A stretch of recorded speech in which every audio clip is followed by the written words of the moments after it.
I'm okay, I'm fine. Kincana, kincana, teng neng neng neng neng. Ku menahan rasa sakit, rasa sakit. Few moments later.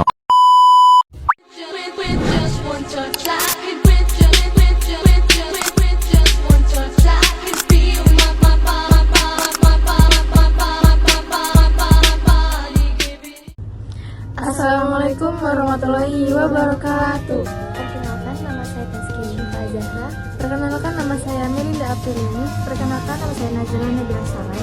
Kita di sini ingin membuat video tugas presentasi mata kuliah media dan sumber belajar yang berjudul Prosedur Pemilihan Media dan Sumber Belajar untuk Jenjang PAUD. Selamat menyaksikan.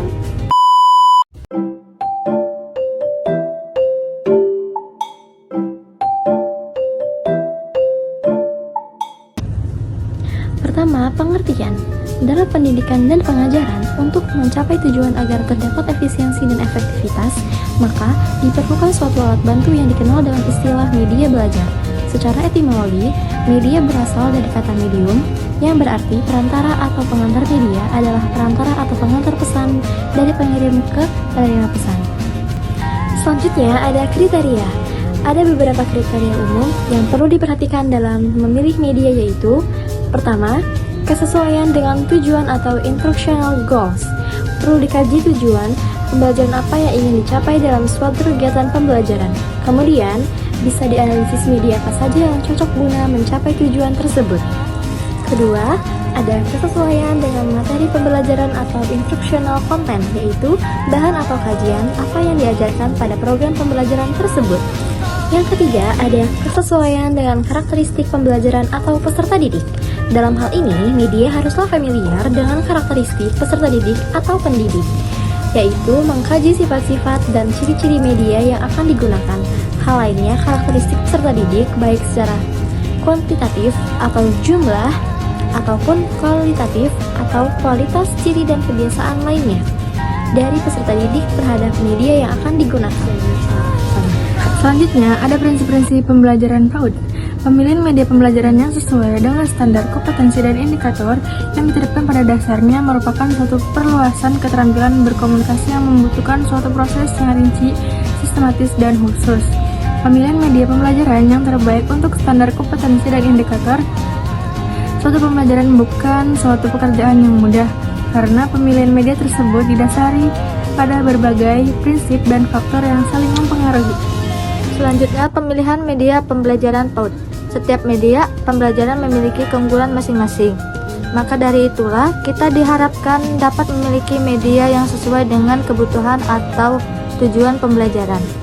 Dengan harapan bahwa penggunaan media akan mempercepat dan mempermudah pencapaian tujuan pembelajaran. Selanjutnya, ada jenis-jenis media. Yang pertama, media visual, yaitu media yang hanya mengandalkan indera penglihatan. Contohnya, foto, komik, dan papan tulis. Kemudian, ada media audio, media yang menyampaikan pesan melalui indera pendengaran. Contohnya, radio, podcast, rekaman suara, dan lagu. Selanjutnya ada media audiovisual, media yang menggabungkan unsur suara dan gambar. Contohnya seperti video pembelajaran, film dokumenter, dan televisi. Selanjutnya, ada multimedia interaktif, perangkat lunak atau aplikasi yang memungkinkan siswa berinteraksi langsung atau dua arah. Contohnya, aplikasi kuis, game edukasi, situs web, serta teknologi virtual reality atau VR dan augmented reality atau AR. Selanjutnya ada media cetak, materi yang ditulis atau dicetak. Contohnya seperti modul, jurnal, dan LKS. Selanjutnya ada prosedur.